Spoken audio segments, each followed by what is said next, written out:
Hey everybody, welcome to another episode of Design Recharge.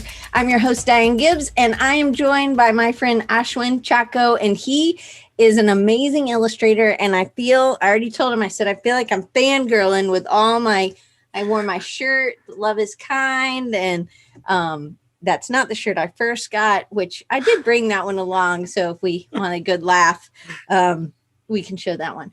But Ashwin and I met, and hey, Amy's in Raleigh, North Carolina. So we've got from all over the U.S., but Ashwin's in Dublin, Ireland. He is not from Ireland originally, but that is where he calls home now.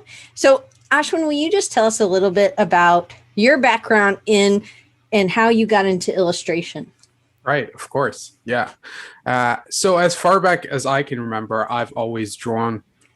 My mother retells this story of when I was 5 or 6 of how I asked her if I could make drawing a living.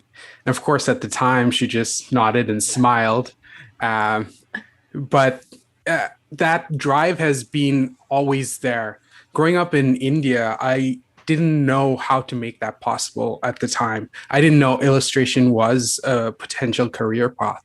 So after I finished high school, I ended up doing a course called visual communications. This was prior to when graphic design became a course. And so it was called visual communication. So I did a year of that and then ended up pivoting to study animation and multimedia. And even though I studied animation and multimedia, I ended up getting a job in an ad agency as a graphic designer. And so over the next few years, I worked as a graphic designer and art director. It was only in the last 2 or 3 years, once I moved to Ireland, that I was able to make the transition into full-time illustrator. You are a full-time illustrator, but you also offer workshops. You're definitely entrepreneurial. You have clothes, you have books, author. This was the most recent one. This is how crazy this was, I think, but how amazing this is. So I absolutely had to have Ashwin on here. So he said, oh yeah, I made a book on Sunday. And I was like, on Sunday? And I'm not kidding. 2 weeks later, he had the books in hand. And I just love it. It's called The Little Optimist. And I'm sure we're going to talk about it a little bit more. But it is definitely something you could put in your pocket and take around with you. And it's just packed with all kinds of optimistic endeavors. And it's anyway, I just really love the little book. But I first had gotten this book, the What Wonder Shapes We Are. And there's another book called Keep At It. Keep At It. Recently, I just had to get it digitally because they were out of print, but it's recently show them. See, look at how cute. Anyway, I love it. So to me, one of the things that really attracted me to the illustrations was just the colors. It were very action, there's a lot of and togetherness. So I'm very much love community. So I definitely love that part. So again, you guys, I have questions. If you have questions in the middle, I totally do not mind asking your question. Just make sure your thing says to panelists and attendees if you want everybody to see. So you grew up in India, and then how long ago did you move to Ireland? So I moved to Ireland 5 years ago. Okay, so 5 years ago. So that's another thing that a lot of people would be scared to do because it's kind of starting over. Doing the workshops, writing, you had done design illustration is kind of, it doesn't have to have words, you can illustrate. There's lots of things that are cultural, but there's lots of things that are universal, right? But was that at all, were you apprehensive at all about changing countries and did you feel like you were starting over? Yeah, interesting question, Dan. I know I didn't put that on the list. I'm so sorry. No, that's grand. So I grew up in an international boarding school. And because I grew up in this international global culture, when I went home, or the people, not so much in my own home, but like the culture around my house was very different from the one I grew up in this boarding school. And so being a third culture kid, I never really felt fully a part of the Indian culture. So in many ways, moving to a place like Ireland has given me that opportunity to, or I feel more at home in this culture because I'm more globalized. I speak English as a first language. And so that cultural transition wasn't so hard for me. What was hard was I had this huge network of people all across India that I knew and who obviously your network is what helps you grow and get work and all of that. So coming here, I had to then rebuild everything from scratch, because even though my wife's in-laws are here, they don't work uh, in the conventional sense. They're pastors, so they just have the church, and they don't really have a connection or a network in the field I would need. Understand when you said they don't work, I'm like, I'm not hoping they don't watch this. Yeah, they just go to their church and do their stuff, and they don't even work. That would be terrible. They do work, but absolutely not in this industry, right? Yeah. That's I the could caveat. clip that part out, and so then they just doesn't have the rest of the sentence. That would be hilarious. I won't do that for sure.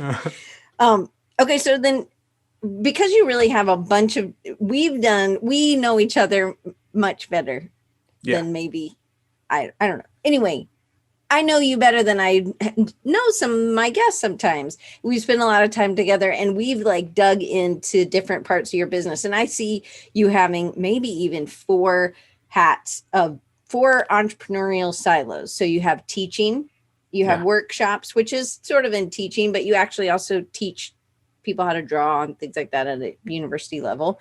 And then you have your illustrations that you do for clients. And then you have your lines that you do, which I guess that would also be your books and the products that you make. So I guess we had put it into three, and I guess you could still say three, but so the teaching and workshops as one, the products that you make and that you create on your own, and then doing client work. But sometimes they overlap. The client work also becomes a workshop or a workshop series that you're doing for companies that are team building, or, I mean, there's lots of things that you're doing.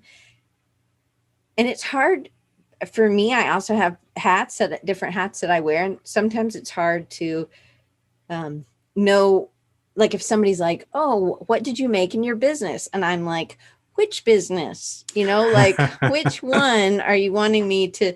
And so it's hard to know. I don't necessarily want to just do one thing, but that was one of my questions is, how long have you been in business and what services do you provide? Right. Which maybe you could tell us for each of those silos, how long you've been providing. And then the other is, who do you normally serve? Because the people who buy your shirts aren't necessarily the people who are going to have you to a workshop, but maybe, right? Yeah. So I suppose I've been working in the creative industry for over the last decade in a variety of different roles. I've always freelanced, or I called it freelance, but technically it is running a business. It was just a misunderstanding of the word freelance. Right. So I've always been business minded. I remember even though I wasn't aware of the fact.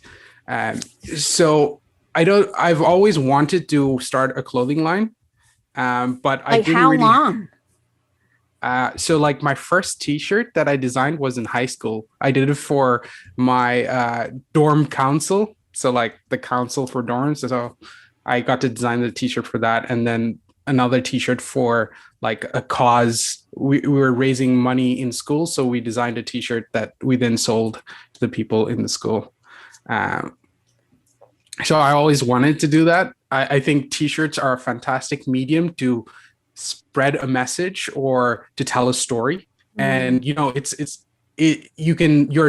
story basically spreads all over the place because the people buy it, and then they have the opportunity to ask you questions about this story. And it opens up possibilities, right?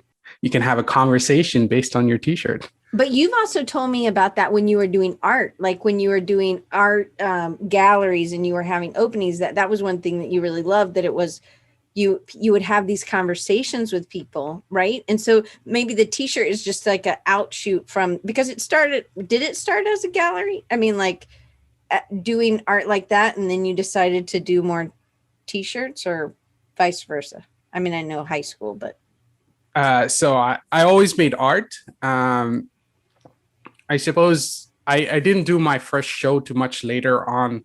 Uh, I only did my first exhibition in 2015, and that was the year before I moved to Ireland.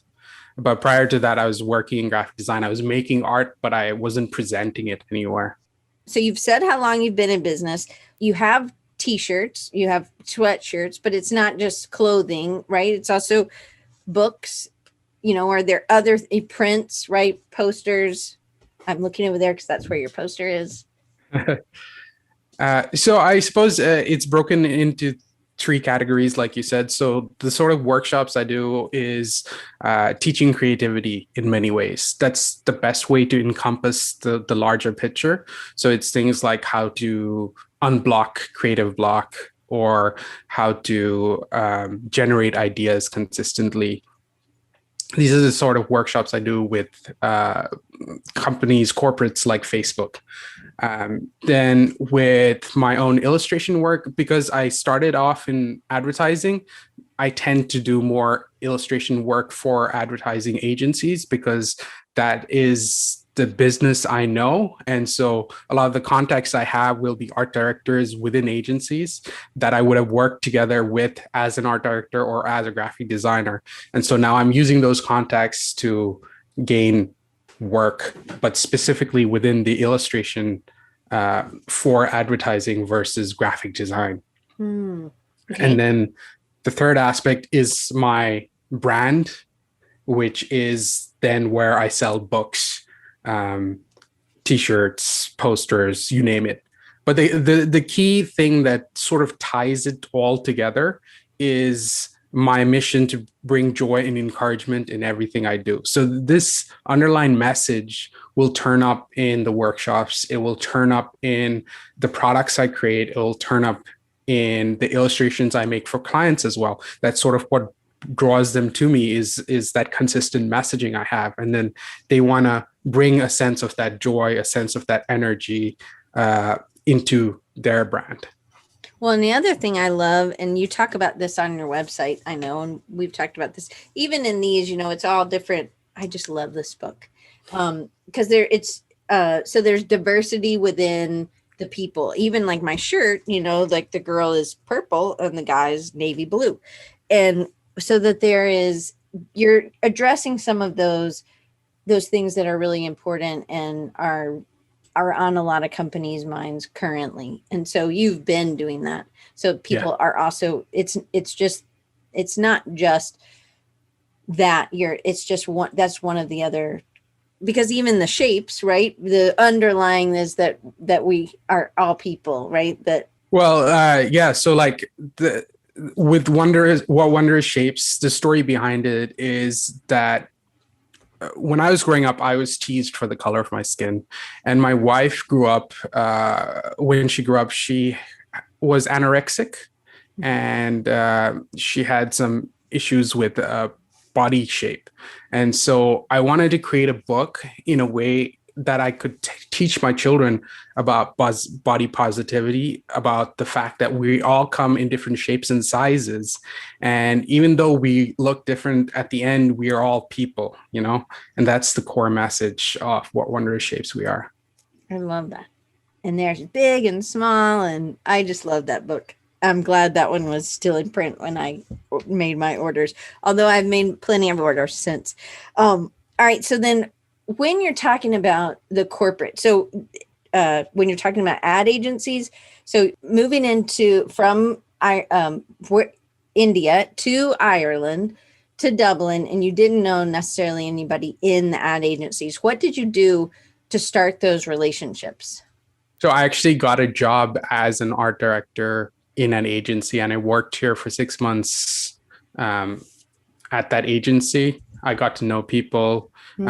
And so that's one way I built connections. The other way is I actually just emailed a bunch of people on LinkedIn that I knew of creatives within Ireland, and I said, "Hey, I'm new here.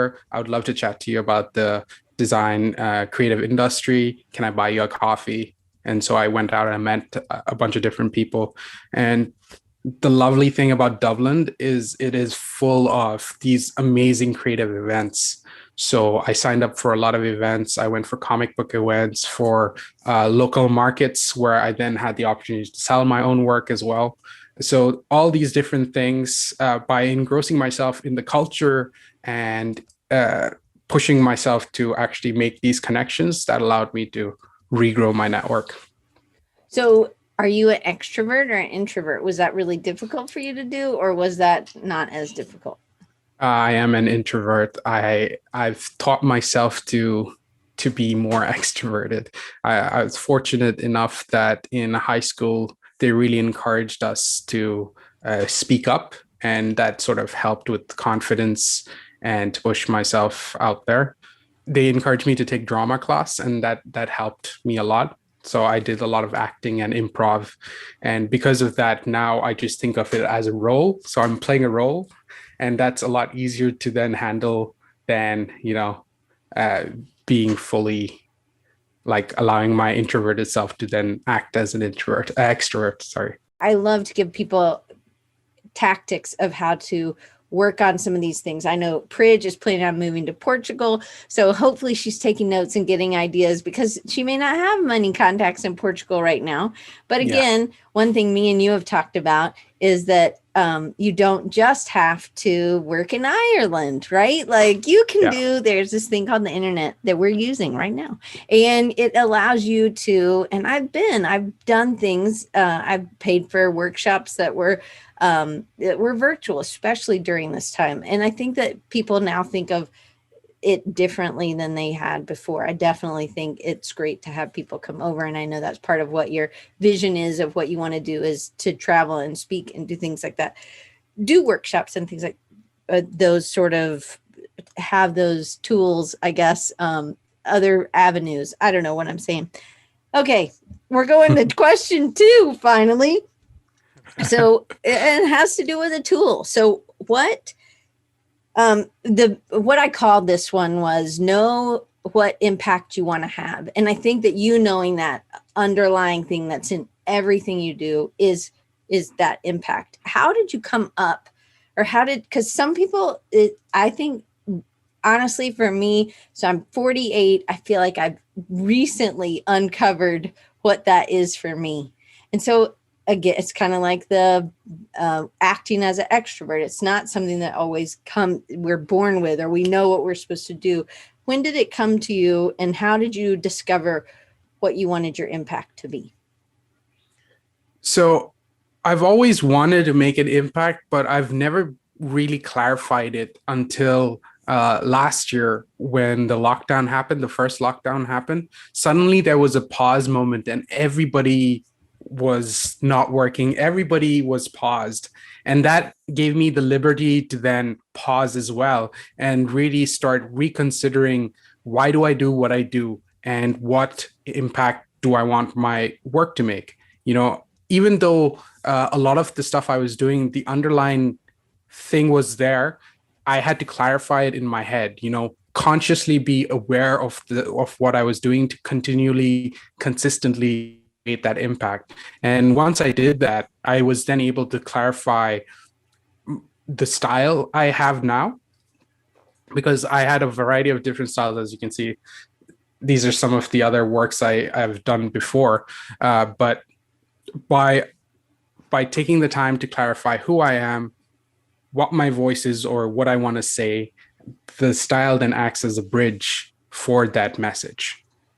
Okay, so then when you're showing clients, do you show other styles that you could do these other styles, or is this is the style that you now, because it represents your voice in a better way than other styles?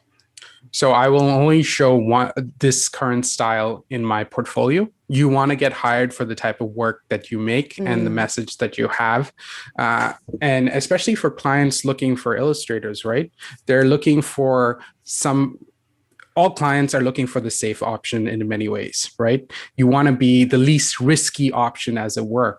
And if you have multiple styles and a client comes to you, they're like unsure of what style is going to come Come out, out. right? Oh, Yeah. okay. They're like, I don't know what to expect, right? Whereas if they come to me, there's a consistent style across everything I do, consistent messaging across everything I do. They're like, okay, we know what to expect, and we know that no matter what, this is the type of quality output that is going to happen, and so that's a risk I'm worth taking. It's minimal risk for them. So then what about with, because it seems different when you're doing workshops. So if somebody's trying to add that in, they're not necessarily pivoting and only doing this, but it's just adding in. How would somebody know? Because you've done other things, you make videos already. So is that something that you were doing before you started doing, so that people could kind of see what you were teaching and what you were able to do through? I don't know what I'm saying. I'm not on my game today, buddy. I'm sorry. It's all good. But I'm wearing a cool shirt. I started the videos after I clarified my why, as it were, my But message. did you start your videos before you did workshops? No. How did you get that opportunity? So the opportunity came from a connection. Somebody I volunteered to work for the screen printing shop here in Ireland because I was really interested in screen printing, and I just reached out to them and said, "Hey, I'll clean the clean the screens. I'll clean the studio. Just teach me more." And they're like, "Sure." And so I then became a technician for them. So I would like hold the studio space for other members to use, and then I'd clean up the place and lock it up and stuff. And while I was there, the owner of the shop saw my work. She loved my work, and she works as the art coordinator in Facebook. And so she then invited me to be an artist in residence in Facebook. And as an artist in residence in Facebook, then because I was an artist there, they then asked me if I wanted to run workshops while I was there. So I did a couple of workshops while I was there. And so when I finished, they saw the value in the type of workshops I did before. And so they kept inviting me back to do more. Had you ever taught anything before that? Like, had you run any groups or taught kids or anything? Well, I was teaching in the university already at the same time. And when I was in India, I ran a few workshops there as well on how to create comic books. And it was a different field, but like the skills learned then allow me to do that further down the line. So one of the other thing I think is interesting, did you, and I don't know this question and it wasn't on my sheet. When does writing books come in? I know you had written books, you had some poetry books that had amazing, I really want those to be reprinted. But when were you writing with you're like keep at it, keep it cap I should have it right. Keep at it. Yeah, keep at it. I have a problem with letters, I guess. But like this has one message, which a workshop also should have one thing that people are trying to take away and everything inside. So this seems like a no-brainer for somebody who's doing workshops, right? To also have books. But but where was that? Where in the timeline were you? How many books had you done before you started doing workshops? So I released Keep At It in 2019. So that was prior to any workshops I ran here in Ireland. This was basically for the 10-year anniversary of me running a business. I released this book as a way to give back to the community. So it's lessons I learned or lessons that I would then tell myself 10 years ago. I was like, this is what I've learned. Maybe do it differently next time. Okay. So then is like the workshops that you have done, are they, do they come to you with what their pain point is, or do you have something? I know you said a lot of it has to do with positivity and um, community. I think it ends up teamwork, creative block, all those things kind of come together because we tend to get really down on ourselves when we're having a creative block season, because it doesn't happen as a moment. Usually it happens as a, whether it's a week long or a year long or 5 months long, it happens in a season, I think. Let me try to make that a question. So at least it's you. I'm so thankful. So because what I'm trying to get at is that a lot of times people have something in them that they maybe are they're not valuing. They think, oh, well, everybody has this, everybody goes through this. But there are certain things that if you're willing to share, and you do Pep Wednesdays, there's other things that you are doing. And when somebody comes to you, like, so the Facebook girl or any of the other ones that you've done, they come to you, do they say, this is what our pain point is? Or do you say, or do you ask questions and then you kind of cater it to what they're needing? Or do you say, hey, I have these 5 ideas. What would you like?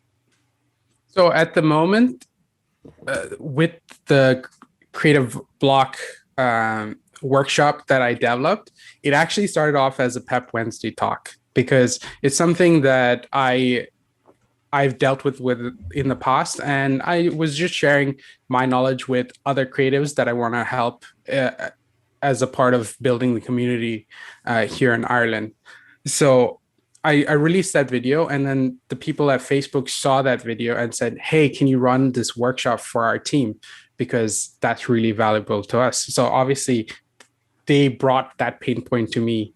I didn't bring it to them. And then from there, I was able to use the content that I created to develop a workshop. And then later on this year, I picked up Adam Morgan's book, Sorry, Spock. Yes, it's orange. Sorry, Spock. Feelings or something, right? Yes. Emotions. I don't know where it is right now, but like it's a brilliant book. But basically, he had similar points. And so then that helped me consolidate the information even more because he had scientific proof of the ideas that I was talking about. So now I can use that as reference for the points I'm making. It validates the thinking I already had. So like you can, a lot of the times we have these theses, but the information is there if we want to find it. You have to just look for other books and then you can quantify the ideas that you have.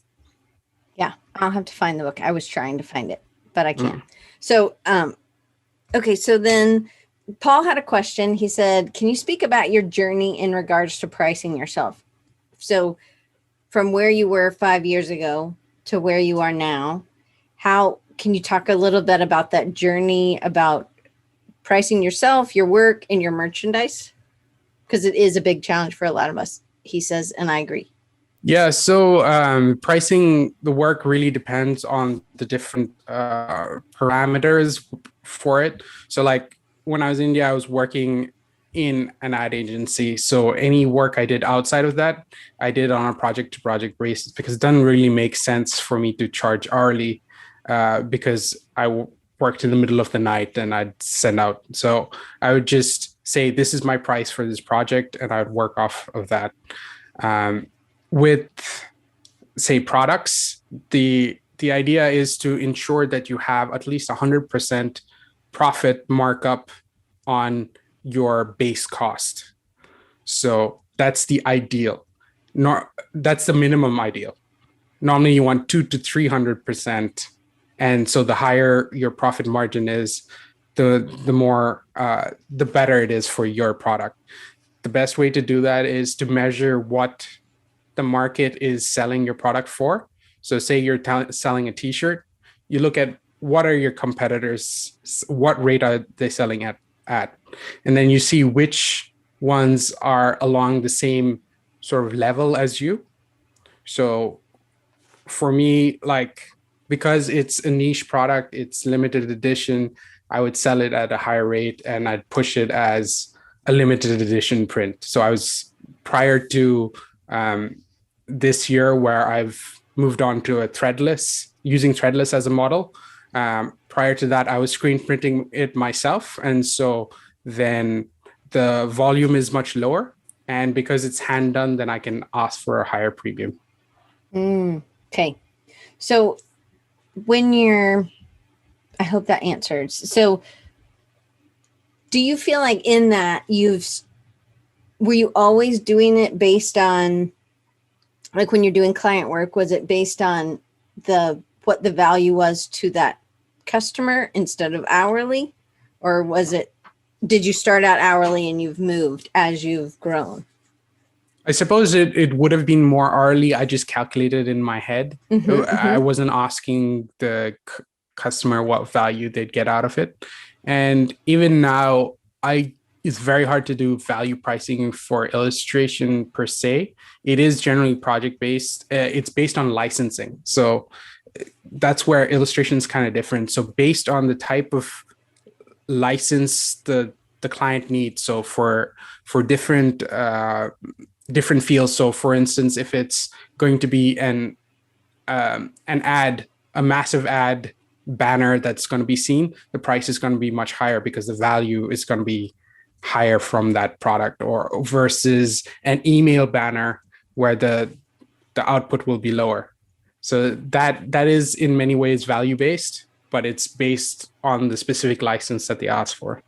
So if somebody's doing the banner and you do have in your background, you've done animation, is that something you offer, or is that like, whoa, I don't do that anymore, I'll have somebody else do that, and you bring like a team together to do those? If it's small animation, I do that myself. But if it is anything more that I can't handle, I will talk to another freelancer and ask them what their price is, and then add my value on top of that. You'll still, will they bill you and then you'll just bill the client? So the client doesn't ever have to see your team? It depends on the project and how much I want to handle it. So if I'm getting paid well for the project, I might just say, hey, thanks, but this person is the perfect person to work with, and I'll point you to them, and then they'll work with them. Or other times we work together. And how do you decide that? Because I wonder about that too. Sometimes I'm like, I'm fine billing, but there's usually some either amount of time that it's going to take. And if I'm the middle person, it's just, you need to just deal with them. You guys need, because I feel like, well, then she said this, and do you want this? Then they said this. And so it feels like I'm just playing telephone, and I'm like, oh, you should just talk to them. But sometimes I'm still in the middle. Yeah. I generally, like 90% of the time, I pass them on. In a few occasions where I feel I'm close to the project and I want to control the outcome, that's when I'll take managerial control, as it were, with that specific project. But for me, like, I will bill them for producing the work, and then they will have to buy a license to make it into an animation. So I'm making money on top of that, regardless of whether I work on it or not. And at that point, I'm like happy to just leave it where it is. Okay, so Annie asks, how much time do you spend drawing per day or per week? And I love this, because I asked you this way early when we started talking. I was like, could you break up your week for me? Because I think it was after, he's like, yeah, I wrote a book on Sunday. And I'm like, what? Like you did what? Like this book, which is not super, it's not like 6 pages. I mean, it's 30 pages, or I don't even know how many pages, but it's thick. I mean, not too thick, not like Harry Potter thick, but to do this in a day or a weekend seems pretty impressive. So can you just take them through what an ideal week is? Now, granted, there's no amazing ideal weeks. You have 3 kids, you have a wife, it's a pandemic, but can you take them through? Because you do have a kind of a thing that you do. Yeah. So I pretend I am at a 9 to 5 job. I try to work within that time frame. And within that time frame, I always have 1 hour of just experimental drawing. And that experimental drawing is generally what goes on my Instagram, right? Because that's how I keep practice. I believe in the practice of every day. You need to put in your 10,000 hours if you want to get good at anything. On the And iPad or on paper? What? uh, at the moment, I just use the iPad because then the output is straight away, Okay. right? So prior to having an iPad, it was a big mission. It was draw by hand, scan it in the computer, then use a Wacom tablet to redraw the whole thing digitally and then color it. So having the iPad has sped that up by 80%. Because of the stage I am in my life and career right now, I can do 2 or 3 jobs in a month, and that's sorted for that month. And that way, it gives me flexibility to create side projects, to create things like books, create other products, and work on those other businesses that I have, basically. And so and the reason why I did this is because there would be, especially as a freelancer, as it were, there's lulls in your business, right? There's certain points where there's high client drive, maybe at the start of the year, at the end of the year, close to January. And then during the summer here in Ireland, during the summer, everybody goes on holiday. So there's this big lull in how much work you're going to get. And during those times is the best time to create work that you're excited about, your side projects, or and build a business model that sustains you throughout those months. So I have a question. I know this is interrupting my other question, but Yeah. what about when you were going through the find your why or your impact, knowing what you wanted to do or your style, when you were figuring out that sunny was your style, what, like how much exploration, how much time were you spending drawing on those days? Because you hadn't developed, you maybe had some of them, but it was a more, your range of styles were different. The style came very quickly for me because it was 10 years of experimentation, right? Prior to that, I'd tried lots of different things. I tried watercolor painting, using pens, using this sort of style. And so I already had all these techniques that I could use, right? So when I clarified the message, it was just a question of picking which techniques best suited that message. And because I was doing a lot of screen printing, that's why I have a lot of solid, fat sort of shapes, flat shapes that can then translate well across screen printing. And then that works well for the clothing that I want to do as well. So it hits two birds with one stone, as it were. Mm-hmm. So going back to your schedule in the week. Okay. So every day you're drawing, and Yeah. that's super important. Yeah. So the morning I start with emails. So I'll answer as many emails as I can, do any tasks that I need to get done, admin stuff, invoicing. I always invoice as soon as the job is done. I don't wait. Uh, Job finishes, I'll make the invoice, I'll send it off because I don't want it hanging around. And of course, I don't know why people wait to invoice because this is your money, you're getting paid. So the faster you do it, the quicker it's in your bank. Do you Right? do like half up front and then the other, or do you? Yes. Okay. Every time I don't start any work without a 50% deposit. And I learned this the hard way. When I was freelancing in India as a young college student, I didn't do that. And I had a lot of pain chasing down clients, trying to get paid.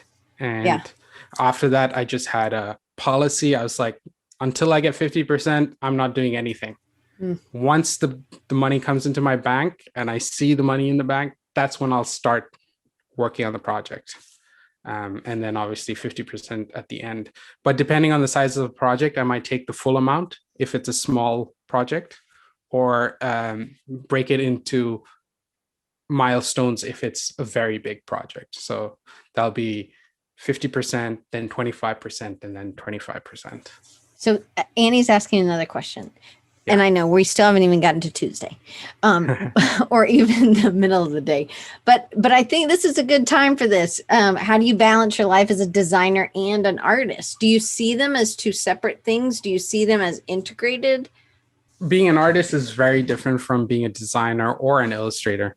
As an artist, you're focused on creating work for yourself and potentially just getting your message out there. As a designer and illustrator, it's all about communication. You're trying to communicate a very specific message, and that message has to be clear.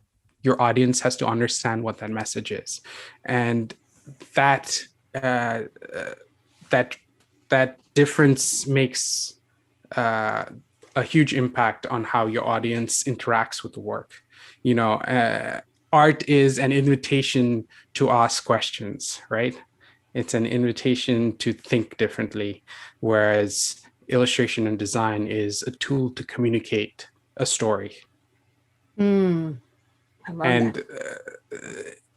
This is the issue is like when I first started out, I thought of myself as an artist, and so I would get offended when there was like criticism or critiques, because I saw it as a criticism of myself, and I had to understand the fact that the reason why I'm creating this is not for me. It is for the client. It's for a specific agenda, right? As a business problem that has to be solved. Mm-hmm. And it's when you start understanding it that way, you have to shift your perspective. And then the second thing is understanding that your value is not in your work, but it's in who you are. So there has to be a separation of your identity from the work. Even though you are a part of it and you created it and it's an outworking of you, it's separate from you. So what people say about the work should not affect who you are. That's a good one. I don't know if it answered your question, but okay. So then you do anything that you need to do and you invoice right away. And then what happens? What happens? You eat lunch? Yeah, my days are pretty flexible, so I start the morning with exercise, then do all these emails, invoice after a job is done. If I don't have any client work that week, I'll either spend time studying or learning, or I'll start working on a project like a book, writing articles. I basically spend 90% of the time creating work so that I have inbound marketing, right? So that's creating work for creating content for Instagram, creating content for LinkedIn, creating content for YouTube. All these things then add or bring people to me because it builds my credibility. Speaking on podcasts, all this is a part of that larger drive to market yourself. Is that hard as an introvert to do that stuff? I suppose earlier out in my career, it would have been, but at this stage, I'm like, if I don't do it, then I'm not going to get paid. So I have to provide for family, and this is the reality, right? Yeah. So you have to, it's just part of the job. So I just see it as a job. It's a good mindset. A task to get done, Mm-hmm. I think just that I'm an extrovert and I still don't want to, I don't know. I have an issue talking about my stuff, but we're not talking about me. We're talking about you. Okay. So how do you determine, so with the impact, you've determined your impact and who you want to impact. How do you determine who that audience is? So how do you determine which clients to go after, which clients to be in relationship with or build relationships with? And then we'll go into the other two silos. Because of all the marketing that I'm focused on, most of my clients are inbound clients. Okay. So I'm So explain that. I know my mom's not here, but explain inbound for anybody who might not know what inbound is. So inbound is basically the client comes to you. You don't go to the client. You're not cold calling anybody. You're not reaching out to them. They've seen your work on a certain platform, or they've come across your work through word of mouth, and then they're coming in to you to ask for that service. So it's a warm lead, essentially.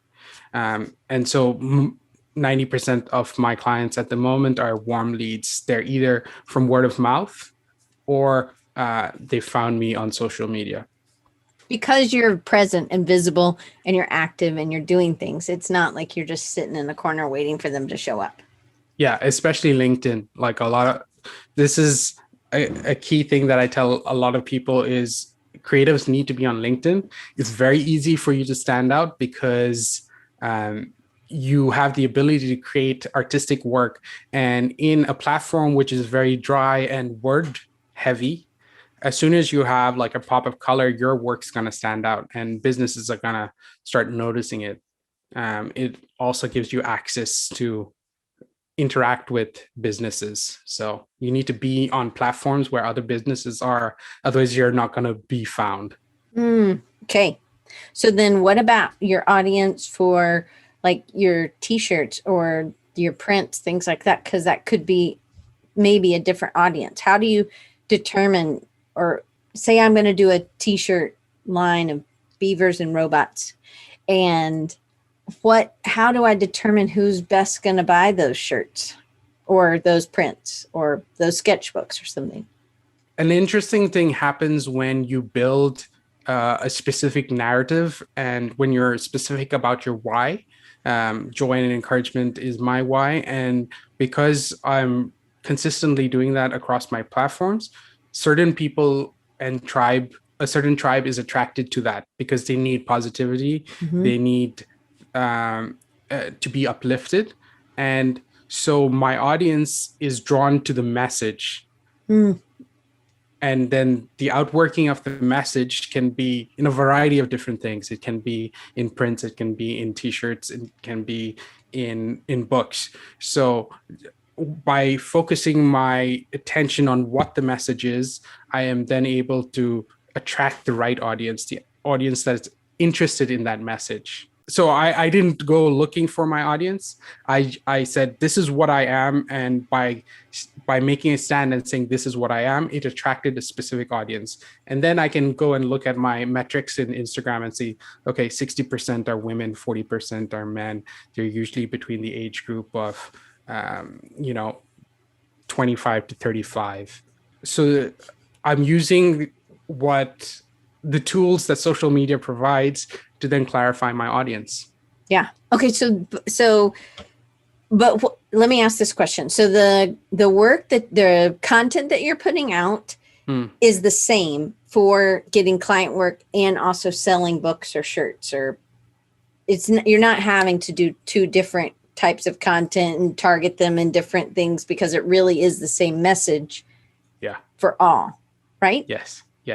Well, it makes it a lot easier. Whew. Yeah. Like my whole idea is to present the personality, and so people are attracted by the person, and so then they want to work with the person, and whatever skills that person has, that can then be outworked based on the specific need of the audience, right? So that has been my strategy. That's critical, and really for an introvert, that's really or an extrovert actually, like me, who doesn't want to talk about their stuff. I think that the personality is, and I think of that. I know I have hired people. I'm like, I don't even know if they can fix my air conditioning, but I really like them and they have an air conditioning business. I would like them to be the person who fixes my air conditioning. And it's not, and I know I've done that with freelancers, photographers or something. I like the way they're talking about people or their audience or their business, and there's passion there. So maybe we just need to talk about what we're passionate about, because when we do that, we therefore then attract the right type of the people come, right? Yeah, I think Seth Godin says people buy from people they know, like, and trust. And so if you look at your own path and who do you buy for, if it's outside of like a generic like supermarket, what are the sort of brands you buy from? What are the sort of things you are attracted to? It's usually within a specific tribe. It's within you like the personality behind the thing. Like for instance, Johnny Cupcake, people love Johnny, and how he how he is with his brand. And because of that, a lot of people are attracted to the products that he creates, you know? They'll buy any shirt he has, right? Yeah. Right. Yeah. Did you plan to have these three different silos or sections of your business automatically from the beginning when you did your why, or when earlier? So I wasn't conscious about it, but it was something that I was always interested in. Like I always wanted to produce clothing and prints and art. And initially, when I was working in agencies, it was an outlet for my creativity, because a lot of times there'd be all these really draining client briefs, as it were, especially working in an ad agency. Often there's a mix of like the type of client. There'll be one creative and one like super corporate, like we just want text like this, you know. And so so I had to have an outlet to feel like I was, you know, fulfill that like creative urge. And for me, that creative outlet was the art and the books and the clothing that I created. And so moving forward, as I started pushing into working on my own, this then became a way to help sustain those lulls in the business, as it were. That's nice. That's good. Again, because there are ebbs and flows, and I think it's good. It's good to know that they're coming, and there are you just need to plan your year, right? You can't expect every month to be the same. So we kind of are out of time, but we have 7 minutes. So I'll rapid fire these. So what drives you? How have you remained so positive? And when has life been hard? Or ever? I know some of these answers already, but they don't. So my drive is to bring joy and positivity in everything I do. The positivity comes from my identity in Christ, because I believe in God. And so because I know I'm his son, then I don't need to look anywhere else for love. I don't need to look anywhere else for my identity. I'm secure in him. And because of that security, I can then look at the world and see that all things work for the good of those who love God. And so that is generally my outlook on life. And because of that, the other thing that I do is creative meditation. That's what this little optimist is all about. So unlike Eastern philosophy, where meditation is about emptying your mind, creative meditation is about filling your mind. So you take a positive idea, a thought, and you consider it over the whole day. And you look at it from different angles. And by focusing on a certain idea, then your mind is focused on that idea, and it doesn't have space to be overwhelmed by the circumstances that you're in. So what do you do when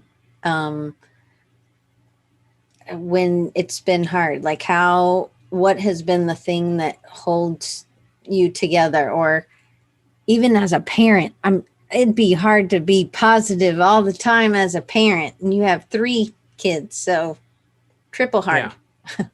Yeah, 100%. So like positivity is a state of mind, right? It's not ignoring the sadness. It's not ignoring how you feel. You have to accept how you feel.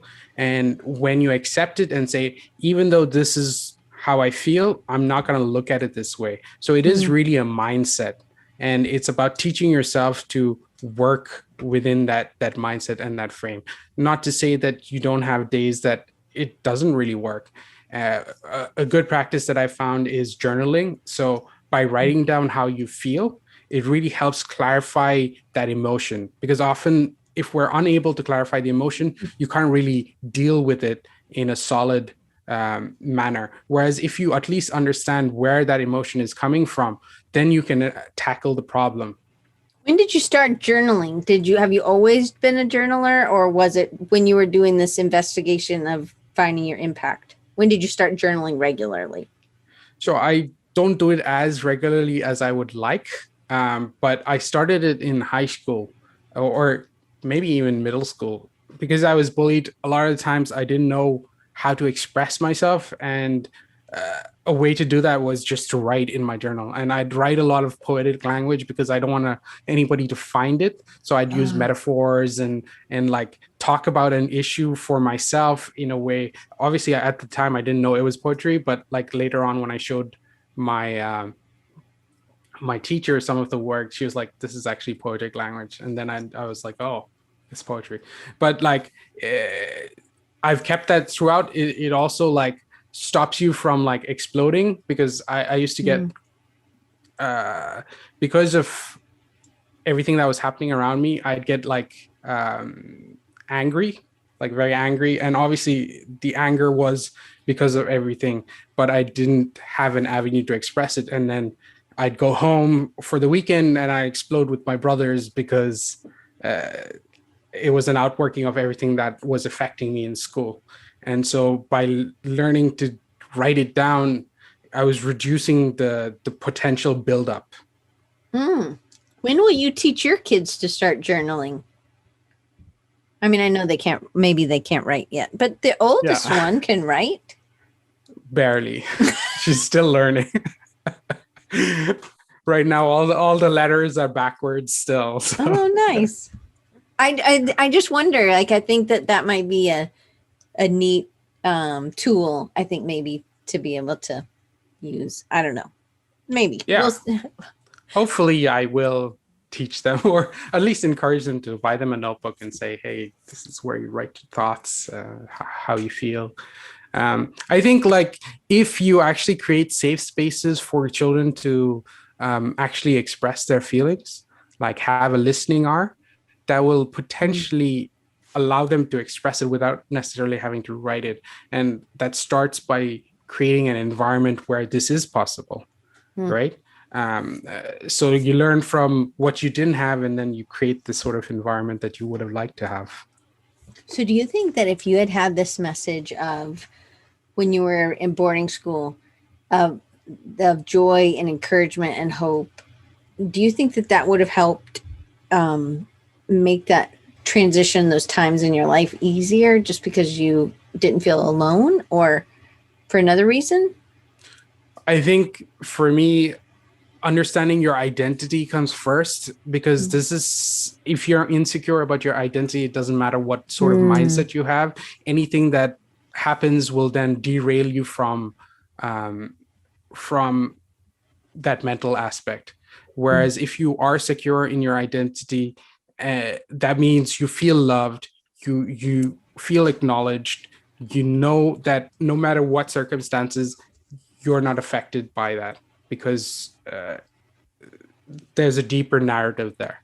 Whereas if you don't have that deeper narrative, that's when it's very hard for you. So even though the message was there, it wouldn't have been able to, I wouldn't have been able to internalize it and then put it into action. Yeah, I looked down, I wrote, and then I saw Van, but this, I think you and Van are like speaking the same language. And Van said, yes, holding space for children and people to express safely without judgment is essential, but she also does a lot of identity work.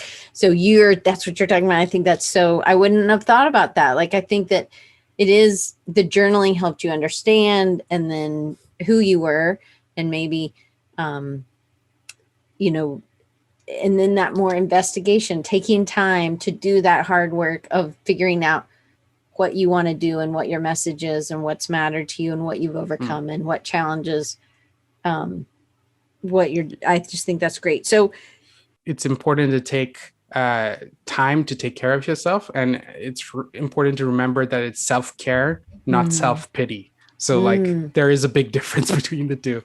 And so focus on the self-care part. Yes, for sure. Okay. So can you quickly say how you are so productive? Because literally you told me you did this book on a weekend, but now you had been building, you had lots of these because of the journaling maybe. So it's that daily practice of drawing, that it wasn't like you just whipped it out in a couple hours on a Sunday, right? Yeah. So it is a daily practice. So even though I don't consciously journal in my book, now I use my Instagram posts as sort of a journal, because I'm reflecting on the ideas, and that way I'm hitting two stones with one two birds with Two one birds, stone. two stones with one bird. Bing, Yeah. bing. So productivity comes from that drive to get my message out there. It's also comes from confidence, right? You have to be confident in your abilities. I realized early on, or like over the last 2 years, that fear is our greatest. Uh, it steals our potential. Basically, fear steals potential, and so oftentimes we allow that fear to overcome us, and then we don't produce the work, or we don't share the work, or we don't put it out there because we're afraid of what people say or how it will look. But when we get rid of fear, or we face our fear and we push past it, and we're willing to make mistakes, that's when you're able to grow. That's when you're able to produce work consistently. It comes from that place, but it also comes from knowing to rest at certain times, because even if you're like super productive, if you don't take the time to rest, you will 100% have burnout. So We'll understand need what you your for our body's creative telling you. block, right? Yeah, understand what your body's telling you, understand what your emotions are telling you, and then take the space to rest. Yeah. Okay. All right. So I have way more questions. So one of the questions I have to have answered though is, how do you measure your impact? So, or is it even something that you measure? Is the world more joyful? Are the people, like, I don't know, like, how do you measure that? Because I think that once we've decided what our impact is, I think that it's not always measured the way the people at the stock market measure it, or like, how do you, and is it important for us to also know how do we measure our impact? Yeah, I suppose for me, it's growth in community. If I'm seeing the community grow, if I'm building relationships, then for me that is making an impact. You know, so the more relationships I can foster, the more people I can mentor, the deeper those relationships can be, the more I can help them thrive, the higher I see my impact. So when people who interact with me then go on to do better than me, then that for me means that I've made an impact. I love that. Yeah. And what Regime said was rest, right? Dylan echoes that for sure. So what, to get that rest, I know you're going to go on a little camping, biking excursion when you can. What else do you do to recharge, and how do you get inspired? So prior to lockdown, it used to be a weekly Which thing. So lockdown? You guys have had so many over there. It's like every week you're like, yeah, it's I'd lockdown say again. prior to the pandemic, I used to go rock climbing every week. That was a way for me to recharge, to de-stress, have some man time, as it were. And that recharge also helped with family time as well, because you need to be able to recharge separate from your spouse so that you can come back and be a better husband, be a better father, be a better businessman, all of that.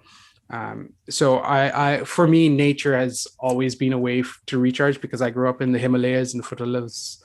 Um, Mountains are draw me. So like I go hiking, I go adventure cycling, I go rock climbing, whatever way to get out. The other way, if I can't do that, is I'll just zone out and binge watch a lot of cartoons and Netflix series. I'll chock a block a bunch of them one after the other, and that's just space for me to zone out. Um, I also read a lot of fantasy, so like Lord of the Rings and Harry Potter. That's a great way to escape into something. So I have to be careful when I pick up those books, because once I pick them up, I don't want to put them down. So I have to make sure it's within that rest period that I'm doing it. Okay, so that's good to know that you are making time for that. Is there a quote or something that you keep close to help you keep you through tough times, going through lockdown and not being able to go out and recharge the same way you normally were? Is there something that you've held on during this pandemic? and all the lockdowns y'all have had in Dublin. Yeah. Y'all really have. You've had like a ton of them. It's not like we went down once, I think, and then we were whatever that time frame, and we've never gone back. Yeah. Yeah. I suppose because I am a Christian, Christ centers me. So if I'm in trouble, I want to go back to the Bible and find wisdom and truth from there. And one of my favorite verses is from Romans 8:28, which says, "All things work for the good and the glory of those who love him." And that basically reminds me that, no matter what the circumstances feel like, God is going to outwork that in a way that will, even though I might not see the good in it right now, it's going to work out in the end. And that comes down to faith, right? Mm-hmm. Yeah, totally. Love that. Okay, so then what's next? What's next for you? I know you're going to speak at camp, so I'm really excited. I'm excited to have you. What else is next? I'm hoping to get some of my books published by a publisher, so that's in the works right now. I'm also hoping to write a few more books this year. So I have lots of ideas. It's just a question of putting that into practice. And yeah, just continue doing what I'm doing. Oh, that's good. Okay, so I just want to make sure everybody knows there's always links down below. You can follow Ashwin, but I'm just going to read them out just in case you are listening and you're running or something or driving and you can't, but you can remember this. So if you are on Instagram, you can go to Wacko Chacko. How do you say it? Wacko Chacko. Wacko Chacko. It's just exactly how it seems like it would be spelled. WHACKO. And then just the same thing, but with a C. CHACKO. So that's the Instagram. That LinkedIn is, linkedin.com/in/Ashwin Chacko. And then Twitter is the same. Wacko Chacko. Wacko. I don't know why I'm having such a trouble. Wacko Chacko. Am I saying that right? Like, yeah. Chacko. And anyway, and then the website is, you can go to wackochacko.com/store. You can just check out wackochacko.com also. And then the clothing brand is chackobrand.threadless.com. Thank you guys. Next week, we're going to do another mindset with Mario. So if you guys have more mindset questions or things, and if you, he gave me an amazing discount. So if you're not on the list, you get that discount code through being on my email list, and it's at the end of every email until his May 24th when the mindset reboot starts. But I hope you guys will check it out. You can go to bit.ly/mindset reboot 2021. And if you want that code, you have to get on my email list. So go to rechargingyou.com/sign up and you can get it, and it'll be in every email until the mindset reboot happens. And both Mario and Ashwin will be at camp, and they will both be talking about mindset stuff because I've learned a lot from both of them. And again, they'll be there. So if you guys want to come next week, it'll be Mario answering y'all's questions that went really well last time. And I just wanted to give some more as we go into summer. Summer can be a lot of times companies kind of are they lull down. Now, some industries really ramp up, but a lot of times they don't. So anyway, I hope you guys will tune in next week. And Ashwin, thank you so much. Thank you. And I'm sorry I was off my game today. But thank you for staying here and keeping me going.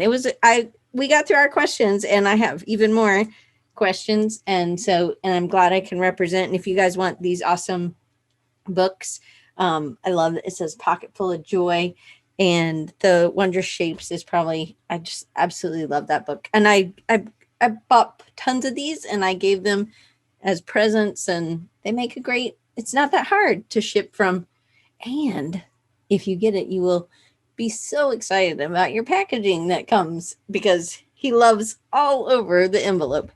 So anyway, and Van got one. She said the Little Optimist book is fantabulous.